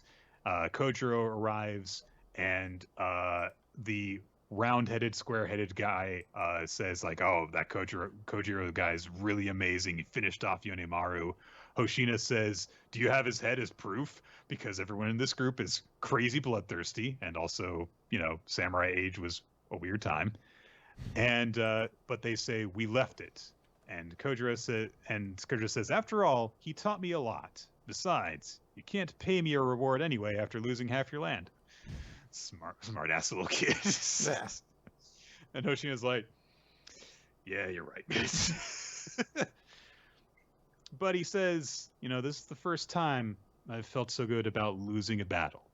And as they get through the barricade, all of the other troops and people are there to greet them. And yeah, they've lost the battle, but they've saved a lot of lives, and so there's a lot of cheers among the crowd for both Hoshina and for Tokiyuki, and they're like, oh, we're so glad that you're safe. And Hoshina says, we lost some ground, but everyone here is happy as if they won. Those smiles are the fruits of fleeing and surviving. And we get some narration that provides historical context, saying that the Hoshinas did have to flee, but over time they craftily overcame every crisis to survive until the Meiji era as warlords skilled in staying alive. Above all, they were important fighters for Tokiyuki as large-scale conflict grew nearer. Ooh. And there's a really cool little panel where all the four people that were fighting with Kojiro are ruffling his hair and embracing him. It's very nice. And so it's time for everyone to part ways. Hoshina and his troops send off the Elusive Warriors, and Hoshina says, tell Myojin-sama that we owe our lives to the messenger and his party, and we will treasure our lives. Whether we lose or flee, we will dedicate ourselves to his goals. And so Tokiyuki rides off, and as he does so, he says to Kojiro, "Your deeds helped win him over. So let's keep on doing this. Let's go and gather some more allies, and let's find warriors who want to die and give them the desire to survive." Wasn't this a nice little story arc? Oh, this is a great chapter. Like, I love the way it all comes together. I love the celebration as they're all returning home with everybody kind of acknowledging, like, they lost ground. And, like, shouldn't it be a defeat? But everybody still remained happy there. And then, like, the historical, quote-unquote, follow-up, I'd say it in quotes because I have no idea whether or not this is any historically accurate detail or not. But I do love it, at least giving the context of, like, hey, this is what kind of was very significant about this and how it played a role in history. And I love seeing those 4 groupers, like, ruffling, hanging around Kojiro, like, presumably as characters we might see show up again in the future. Wouldn't that be nice if like, they all show up again and Kojiro just rattles off all their names because they're friends now? Yeah. Although I don't ever really want to get names for them. I want to always know them as square face guy with circle features, squinty face guy, whatever the hell you are, and guy with guy not bald but has hair in the back of his head that he shaves or something like that. Yeah, this was a nice chat. This was a great story arc for building up Kojiro's character, and letting you know that he's not just a guy who could kind of fight, who was part of Tokiyuki's forces. He was one of his first retainers, but giving him his own identity in the group. And hopefully we'll get the same treatment for Ayako soon, because she's definitely kind of the straggler in the group in terms of her importance. We like that one chapter that Shizuku got, I think, did a lot for her, and Ayako is just. She's the big girl. That's the thing I'm hoping for right now is we get some arc that kind of gives us a little focus on Ayako next. I do understand now why the 2 of them did not come along on this trip. It was to help us just have focus on the troops that we did and to have focus on Kojiro as his own separate entity. I totally get that. But give that girl character some support, some relevance, please. Keep us on this upwards momentum, definitely. Very good chapter. All right, Nick, let's talk about Fairy Tail, page 305, the Vice Captain, the Golden Dawn. We get the results of a Black Clover popularity contest, and surprise, Noelle is first place. She's the most popular character, followed by Asta, and in third place, naughty Nature Boy Ric Flair. Isn't it amazing what happens when you give characters that have been around for a while some like focus and development and make them out as if they're important for, an extended period of time? Suddenly they're really popular. Yeah. Well, maybe it also plays, you don't give them pants, people get popular that way too. It's a different thing. I'm choosing to look at it my way. I guess I said Fairy Tail instead of Black Clover, whatever. Well, you were talking about not having pants. I understand why you made the Freudian slip. There was just like a mind bubble, bloop bloop bloop. Your brain like auto completed the thought. It's like no pants, Fairy Tail. So we pick up where has called in Rosie and Jamal to give him 3 minutes, as we mentioned last week. And Finral's like, ruh-roh, I gotta handle this guy. And he's really good. So I don't know if it's going to be possible to buy 3 whole minutes, but I have to do it. So, basically is like, hey, you're Clover Kingdom's strongest spatial mage. You're probably starting to see a way through this, right? And, by the way, it's Langris, not Finral. Oh, sorry. Langris, sorry. I forget which one's which. Langris is like, I already know what you can and cannot. Or sorry, I guess it's still It's like, I already know what you can and cannot do. We see a little thought process from Langris who's saying once inside or I guess this is just actually a narrator in general who's to say once inside Xenon's absolute spatial space mana domination field, most people can't use magic at all. The only ones who are those who have an equivalent amount of mana, those who are beloved by and manage to free themselves, and spatial mages who have mastered Mana Zone. So we get just an explanation of he can basically use his magic by creating his own territory within Xeno's ultimate or absolute space. So Yuno's like, yeah, I knew you could do it. And now we get a little thought process of Langris being like, ever since Yuno joined the brigade, he's been this insolent and presumptuous asshole, but he's always had the skills to back it up. Looking back, I probably hated him because we were so similar. I just felt like I'd never lose. I thought, there's no way somebody like you could surpass me. And then they had a bunch of, we see a little bit of a fight going on, and he's like, oh man, this guy's man is too strong. He's definitely going to kill me. I don't know if I can last the full 3 minutes. And he continues his thought of like, yeah, my spatial magic was invincible. If I did my best, that was all it took. And my brigade was the strongest. But your strength was different. It was as if you were spurring us on with that wind, as if we were flying with you. Your strength wasn't self-centered. The way you hated losing inspired everyone and made us stronger. It's galling, but I admit it. You are the vice captain of the Golden Dawn. And I do like how he has the time to say this out loud as he is... Man, I can't spare a second's thought to think about this. I know you can sometimes expand the idea of thought processes of synapses firing and every feelings being like that as having whole monologues, but I will also then utter at the end that this is a long thought process that I'm finishing the sentence of in this moment to establish that both of these things are happening in real time, and I am really not good at managing my priorities right now. Well, I mean, that's why he starts getting attacked. Yeah. And it penetrates immediately. So. Yeah, that's probably why. Basically, Langris just rushes forward to go punch him, saying, we belong to the ultimate brigade, the Golden Dawn. And, just interrupts by saying, I knew it. You hate losing more than anything, too. And he has made a bow, and he fires the bow. And that's the way the chapter ends. Yep. I don't care for this whole Langris is a good guy now thing. I don't care for it, and I also don't buy his entire speech here of like, no, you were a different kind of strong. Your wind spurred us all to fight better. I was like, it's never really the impression I've gotten from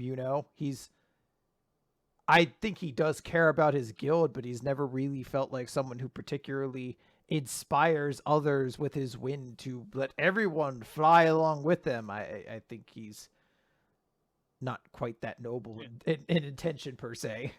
It's not really his personality type too. Yeah. Like he's always been kind of just like the stoic, like I'm determined to be the best I can be. Yeah.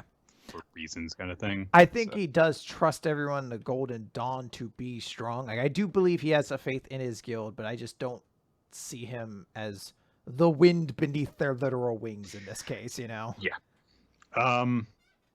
But it's mostly just the Langris thing. Like I read through this chapter multiple times, and each time I just started to go cross-eyed during it. Just don't care for Langris as a good guy. I just don't buy into it. Hey, remember when he shot his own brother full of holes with his spatial magic?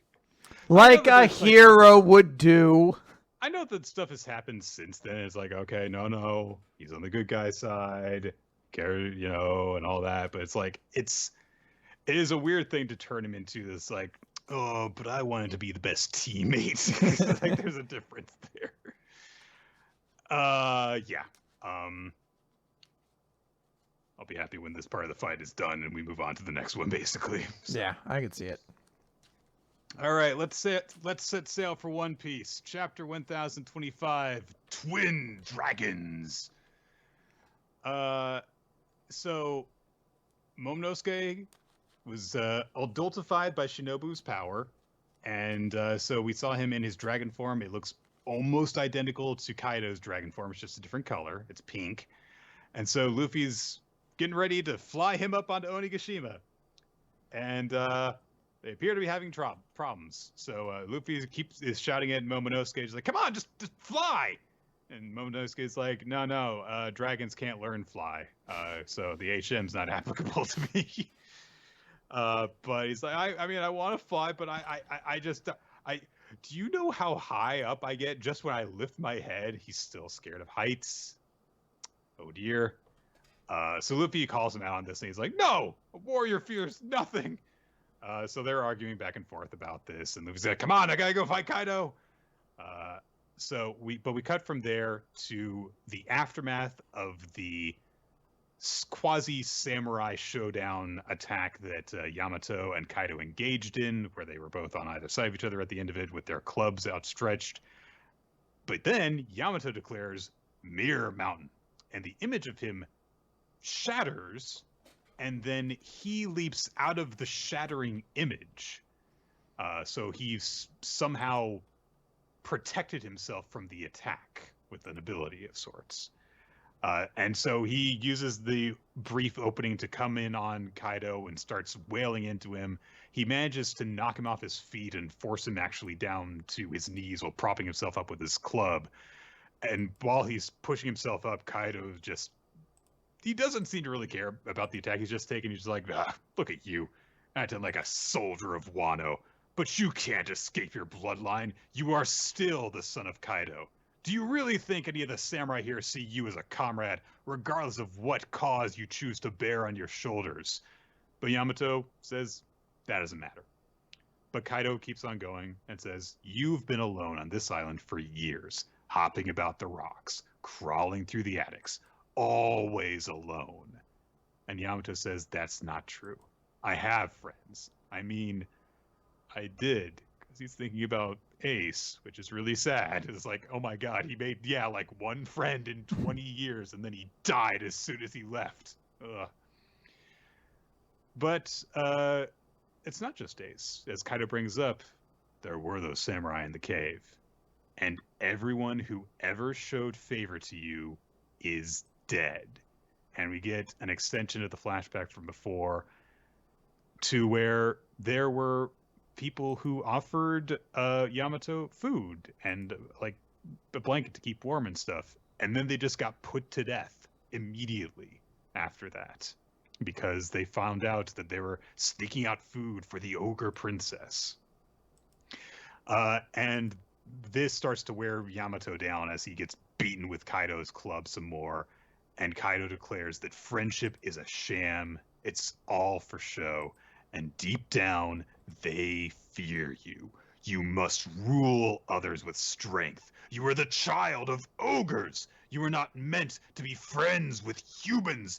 That is your fate, Yamato. And he looks very angry, actually. He's not super pleased at the moment. It's true. The way that he's just all cast in black. It's the most... he seems to have lost his composure that we've seen thus far. Meanwhile, I'm flying, Luffy!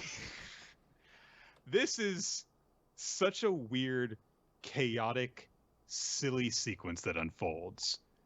Momonosuke's flying, but he's still terrified of heights, so he's shutting his eyes as he flies. So they fly up to Onigashima, but Momonosuke can't see where he's going, and so they don't head for the roof. They head up into the floor and crash into... and then they no, not the roof. They crash into the building, crash into the Skull Dome.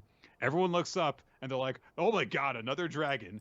Then Momonosuke keeps on going. He goes up, goes through the second floor, interrupts another battle.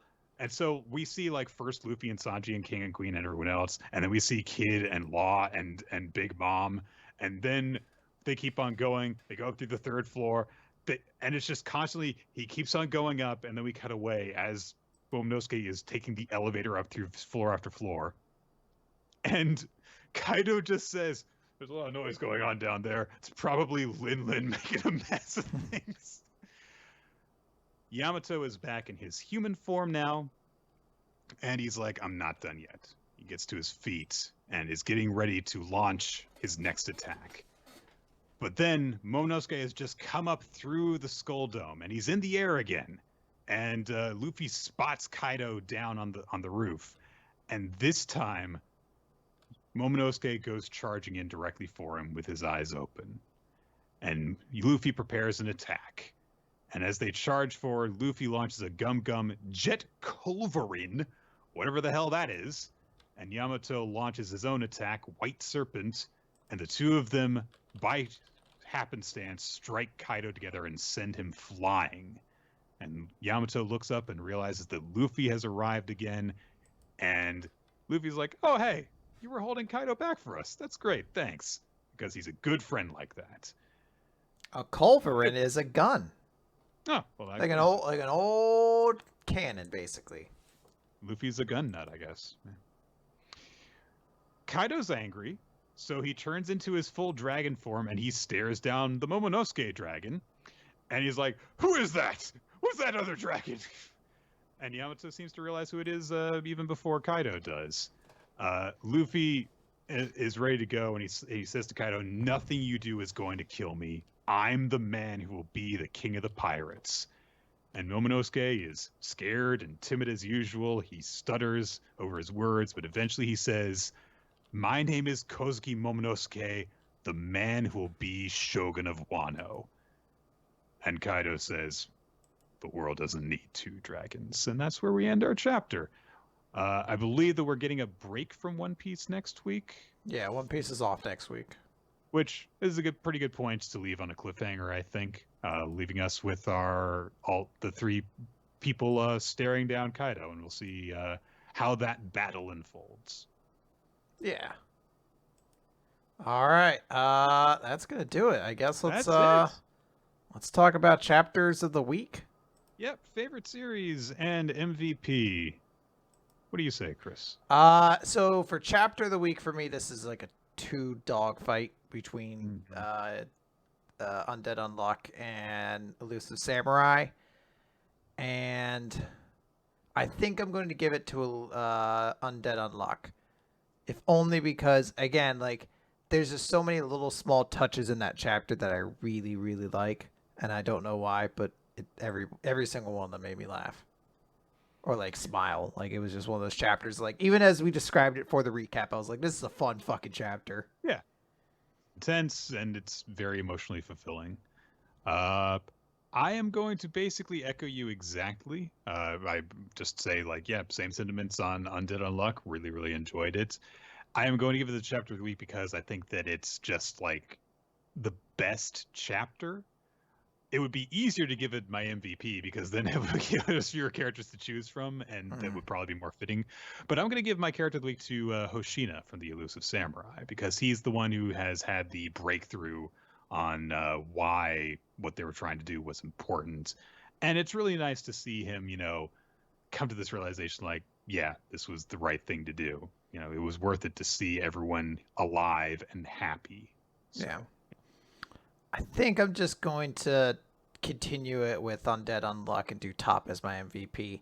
I do want to give some kind of credit to the Elusive Samurai, but it is just also a great Top moment. And can I give it to a couple? Because I really want to see Top and Shikara just like, I want to see what they vacation together like and things like that. Like, I think they're just going to have a lot of fun together in life. I think that you're more likely to see them like trade Pokemon cards, but okay. Hey, whatever gets their goat going. The audience, by the way, picked One Piece as their chapter of the week, and there was a tie for character of the week between Top and Chrome from Dr. Stone. It's good. It was a good moment for Chrome, definitely. Yeah. So good stuff. I understand why people like the One Piece chapter. I think that it was a bit weird that we just had like the little montage in place of like anything actually happening. But I'm sure that like if you were to see it play out in the context of like a longer sequence, then it would be more satisfying to see. But yeah. That will do it then for the weekly manga recap. We've already been over what our lovely audience has said. And speaking of which, the stuff that's fit to say out loud, they have some other thoughts, but those are not comfortable to say out loud in 2021. I'll say that. Or most other times. So that is going to do it for Weekly Manga Recap. We want to thank you all for joining us for the live recording here at twitch.tv/RoloT, which we do roughly 7:30 Eastern Time in the evening on Wednesdays. You can also check out our Discord server where we will send out word on exactly when we're going to be starting the recording, or you can follow us on Twitter at RoloT, at Nick F. Time, at WMR Podcast for the official podcast account. A tweet will be sent out when the show goes live. And if you join the Discord server, you can also take part in the wonderful community that we have. We have rooms to discuss the chapters as they come out each week, to discuss the series that we are working on for the recommendation. And you can also use that to find the Google Doc that's maintained by Ninja X3i, where you can make your own recommendations for a series for us to read, as well as check out previous recommendations, check out the MVP and favorite series voting, and all sorts of very helpful information. We'd also like to extend special thanks to everyone who supports us on Patreon. That's patreon.com/weekly manga recap, which you can check out for all sorts of fun bonus content that we love bringing to you guys, including Chris's monthly other recap, the series that are in Weekly Shonen Jump that we don't talk about every single week on the show. But he reads all of them because I guess he's got more tolerance for Ayakashi Triangle than I do at this point, because it's too much trouble for me to bother logging in to do it. So that is a true point. It's getting into a serious plot point again. You can tell because they brought back the villain from that same thing, so he could be involved in this one again. What, the mouth guy? Yeah. Oh, of course, he was too effective a villain. Well, now then they have a sexy lady to be with him, so it still works out. We gotta balance it out,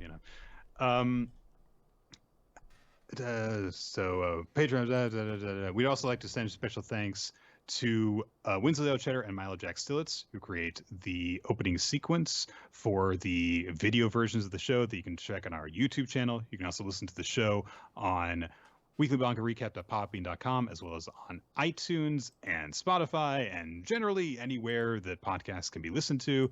And we'd also like to spend a thanks to the person who does our occasional YouTube thumbnails, that being Steve Man. You can check out his work wherever boobs are allowed to be drawn on the internet, including at Steve Man Art on Twitter. Yeah. All right, good stuff. Let's get out of here. We're done. We've wrapped it up.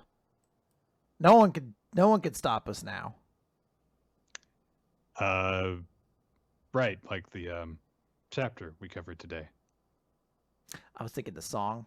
Nothing's gonna stop us now. I was gonna say which one. I we still have each other. Nick, come on, harmonize with me. Nothing's gonna stop me. Oh, no. That's another good one. That's a great one. You can't run from me. No stopping. You can't run from me. All right, bye.